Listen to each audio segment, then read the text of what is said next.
Hi guys, welcome back to my channel. Welcome back to another video. So guys, today's video is one we should be worried about, is one we should weep for Africa. Like the rate at which people are leaving the country or leaving the continent for a greener pasture outside without even knowing what they are going to do, where hopes will come from. They don't know. So guys, watch this video about 14 Ghanaian men who was promised agriculture and security jobs but ended up at the front line of Ukrainian war.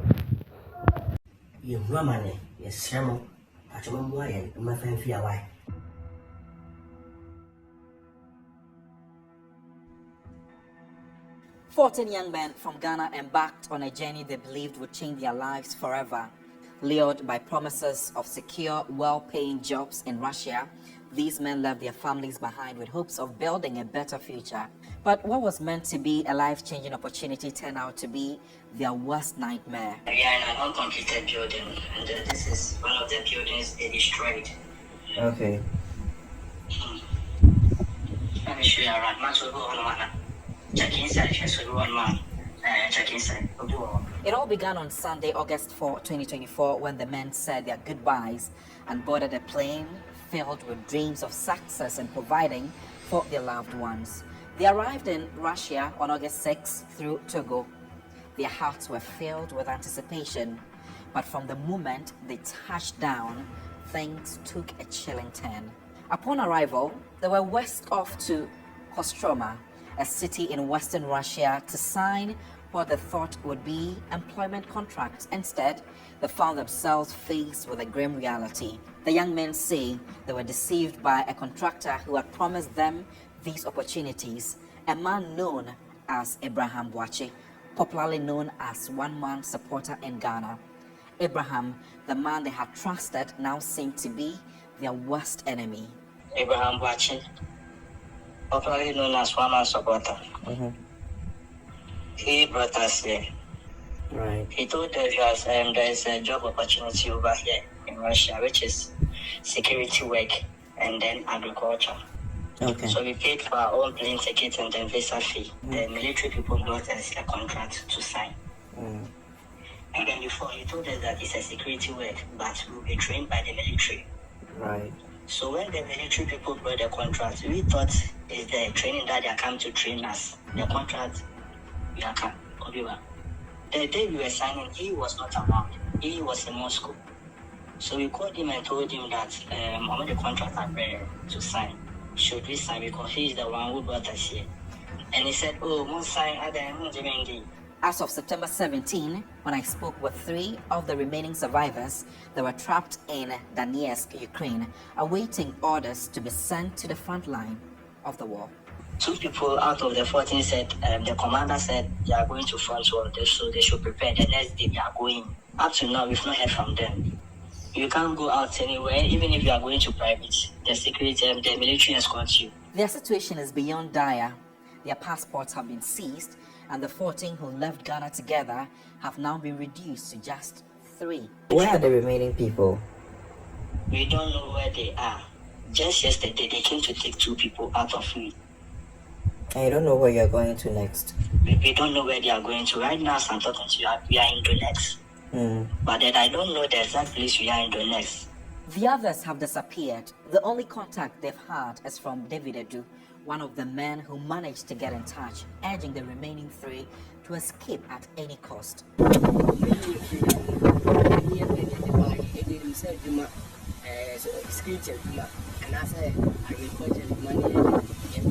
They live in constant fear, stuck in a makeshift shelter, unsure who will be next to be sent to fight. And that boom, what's that boom, and that boom. Yes, we need a wedding behind training behind with my brothers at the end. TSM, my child. What's ya, man, 5 feet? Why, my child? Be a thousand and lady, and we also the producer. It's the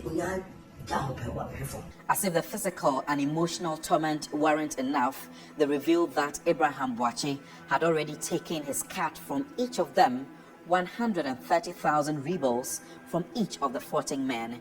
They were each paid 400,000 rubles for a war they never agreed to fight. These men are desperate to return home, alive if possible, but their future remains as uncertain as ever. My family is in Accra, but then I've not told my mom about it because my mom is suffering from stroke and BP. If I should tell her about it right now, you know what is going to happen. Efforts to reach Abraham Boakye for his side of the story have, however, proved futile. Despite repeated attempts to get him to address the serious accusations leveled against him by the young man, he remains unreachable, leaving many unanswered questions. Hey, my people, how can one man deceive 14 men? How can one man be so heartless to his people? Like, seriously? From 14 men to 3 men, you promise someone a job in agriculture or a security job, and knowing fully well that those people are not going for that security job, you went to put their lives at stake. You went to make them, not anymore on this earth. Like, you unalive them, leaving behind their parents, their loved ones. Maybe some even have kids. Almost men are wicked, men are heartless because of money. After collecting a huge amount of money, after taking money, oh my God. Not that you even sponsored their trips. These people sponsor their trips. Look, anybody who I blame for this matter, not just our leaders, just our African leaders. Not them I blame for this matter. Because if Africa good, if to say Ghana good, Nigeria good, where the people they go, they find abroad. I know they said education, traveling is part of education. Very well, it's true. But not to the extent people are migrating. It's too much. From Africa to every other part of the world, it's too much. Because Africa, no good. The politicians are not doing nada. They are not doing anything. Just to embezzle money, eat and do all that. Just look at the lives of body that is able men. 14 men. From 14, they are just left with 3. Begging the government now to come and save them. Just because they went for greener pastures. But how person go deceive person like this? Before you sign anything, this is 21st century. You don't or just sign things like that. You have to give it to somebody who knows what that thing entails. If it's written in another language, or even translate. We have Google Translate these days. I have Google Translate. I live in Italy. Anytime maybe they give me something to sign, I don't understand it, I will just, snap it, and everything will just translate it to English for me before I will not sign. My people, this is not 21st century, especially us where they are abroad. No sign anything where you know sabi. No sign am at all. Look at the lives of body able men just gone like that. Remaining 3 from 14, and see the way they can't pick them. Look at the unkept area they even kept them somewhere that's not even neat. No food, nothing. Just look at the ordinary floor that they were sleeping. Try.